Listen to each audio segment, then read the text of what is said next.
अबागा 13 हम उसे सुनना चाहते हैं। हाँ, आप कृपा करके हमें हमारे लिए उसका वर्णन कीजिए। हाँ। तीसरा प्रश्न क्या आया?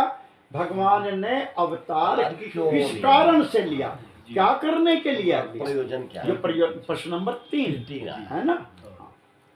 अब आएगा अगला, हम उसे सुनना चाहते हाँ, हैं, वो बताइए। आप कृपा करके हमारे लिए उसका वर्णन कीजिए, क्योंकि भगवान का अवतार जीवों के परम कल्याण और उनकी भगवत प्रेममयी समृद्धि के लिए ही होता है। ऐसा हमने सुन रखा सुना है। लेकिन आप बताओ, तो तब बहुत सारे लीलाएं सुनावेंगे। ठीक बात। इसलिए भगवान आए, इसलिए आए, ये करने आए थे, नु गोवर्धन उठाना था, नु ब्रह्मा जी का ये करना था, बस सब बताओगे। फिर वो ये लीलाएं करने आए। और बताओ, और बताओ। यह जीव जन्म मृत्यु के घोर चक्कर में पड़ा हुआ है। हाँ, इस स्थिति में भी यदि वह कभी भगवान के मंगलमय नाम का उच्चारण कर ले जय हो। तो उसी क्षण उससे मुक्त हो जाए, क्योंकि स्वयं भय भी भगवान से डरता रहता है। क्या मतलब हुआ जी?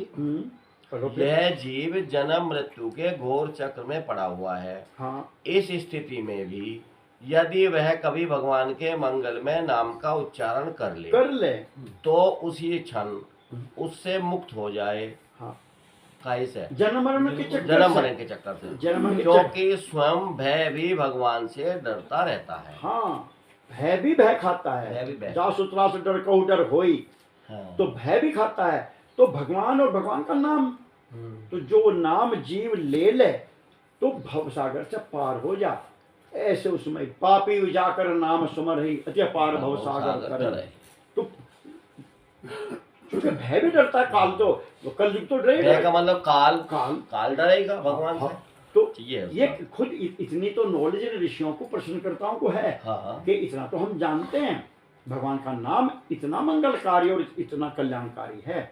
अब आगे पूछना क्या चाहते हैं? हाँ, सूत जी परम विरक्त और परम शांत मुनिजन भगवान के श्री चरणों की शरण में ही रहते हैं। हाँ, अतएव उनके स्पर्श मात्र से संसार के जीव तुरंत पवित्र हो जाते हैं। हाँ, इधर गंगा जी के जल का बहुत दिनों तक सेवन किया जाए तब कहीं पवित्रता प्राप्त होती है।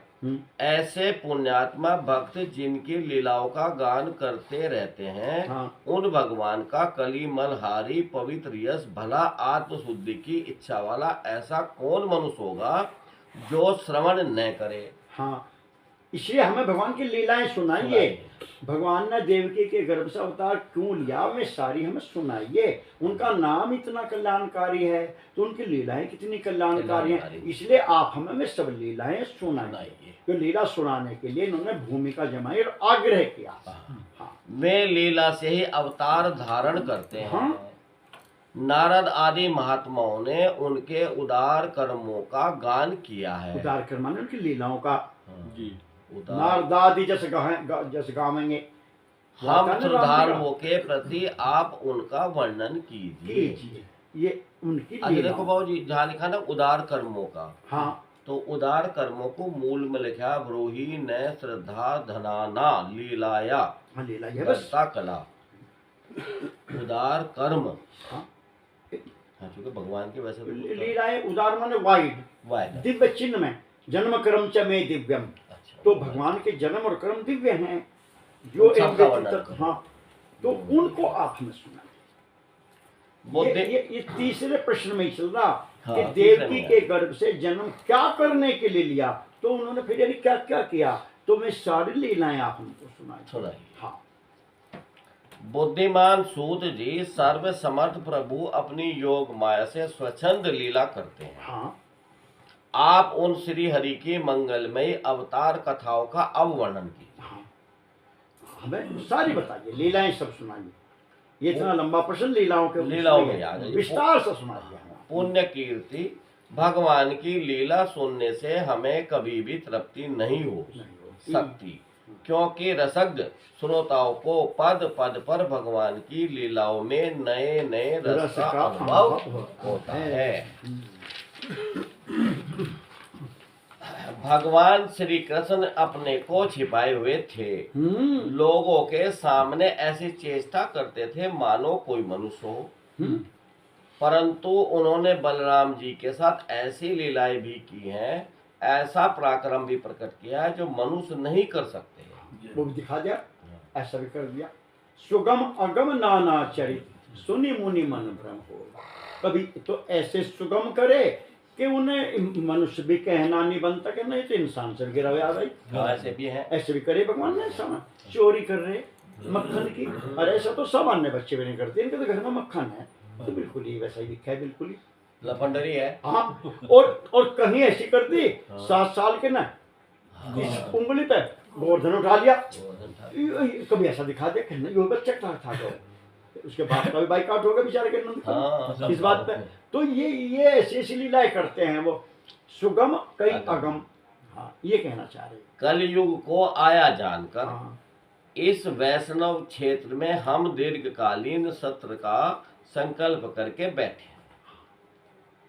कल जो आया आ चुका, हमने लंबा सत्र, कोई सप्ताह में नहीं, भागवत का सप्ताह निकालने हमारा प्रयोजन, हम तो लंबा, जब तक आप पूरी सुनाओ हम भी आएंगे तुम भी आएंगे। ये नु कह कर बैठ गए नैमिषारण्य में, सूत जी अब ये सारे इस हिसाब से आप शुरू कर दो भागवत। यह कलयुग अंतःकरण की पवित्रता और शक्ति का नाश करने वाला है। कलयुग का मतलब ये इससे पार पाना कठिन है। हाँ। जैसे समुद्र से पार जाने वालों को कर्णधार मिल जाए, उसी प्रकार इससे पार पाने की इच्छा रखने वाले हम लोगों से ब्रह्मा ने आपको मिलाया है। कर्णधार सदगुरु दर्शनाओ, आप हमें मिलेंगे कर्णधार। अब इस कलयुग में भवसागर से आप हमें पार करो, हमें भगवान की लीलाएं सुनाओ, क्या साधन आपने निश्चित किया वो सुनाओ, सब वेद पुराण शास्त्रों का सार क्या निकाला आपने वो सुनाओ।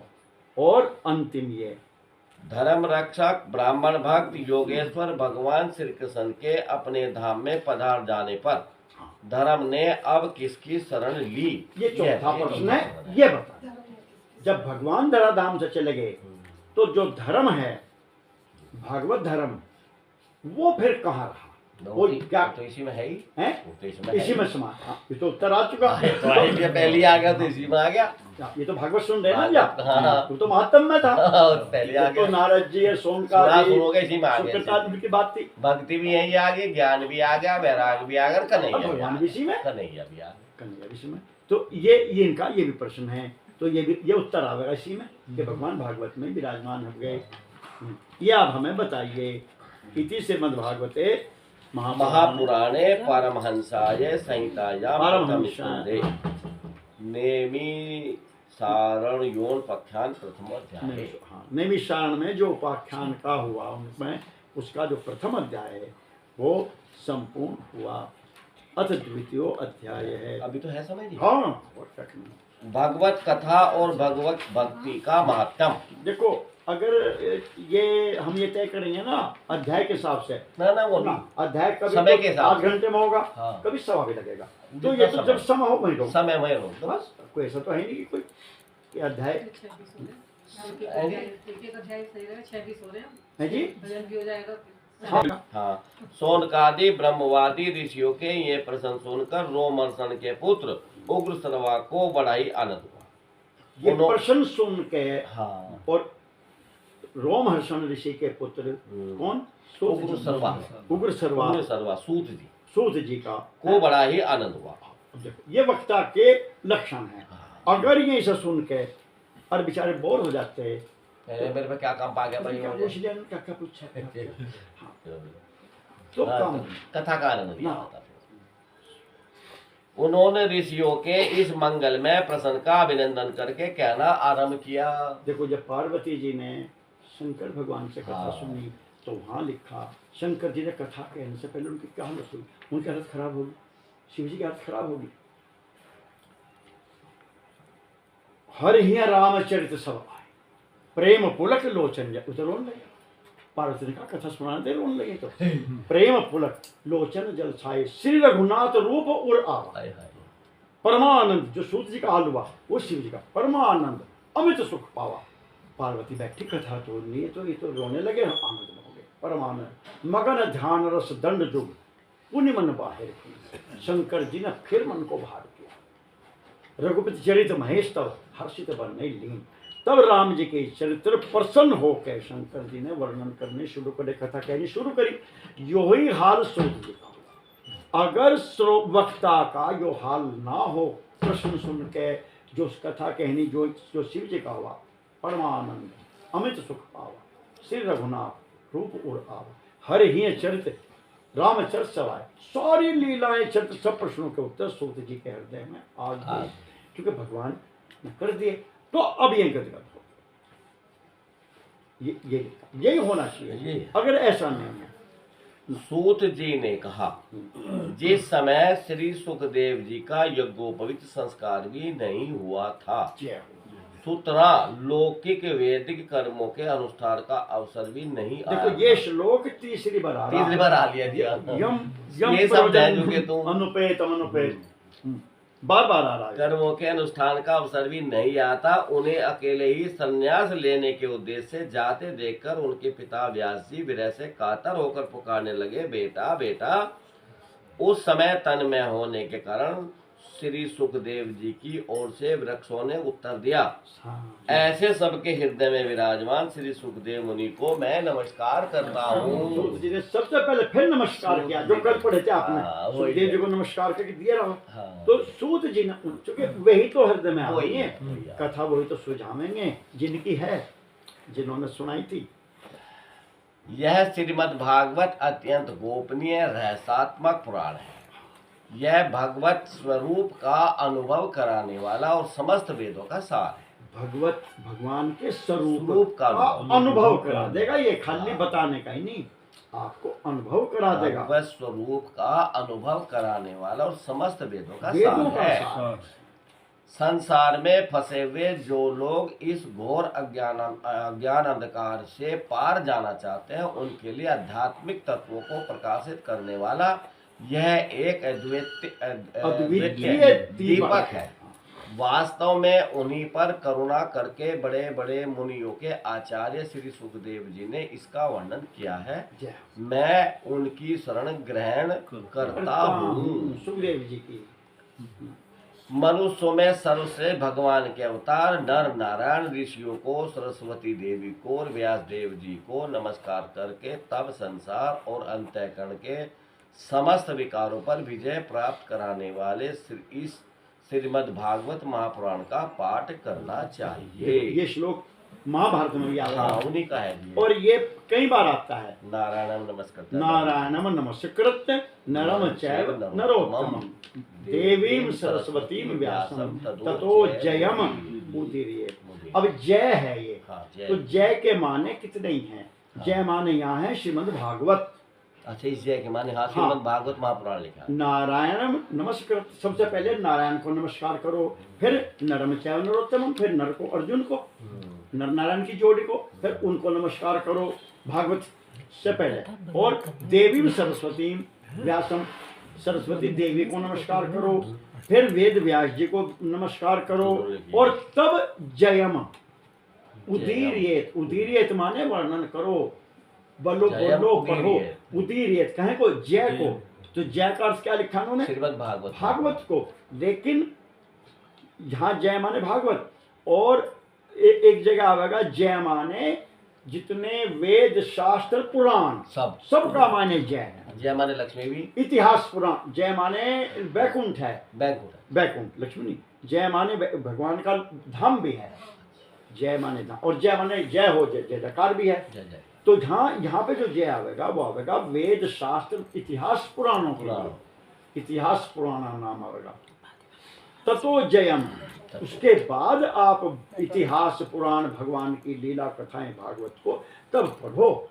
पहले उन्हें तो नमस्कार करो, नर नारायण का और सरस्वती और व्यास जी को, मैं उनको नमस्कार करके तब ये पढ़ना चाहिए। ये सूत जी का।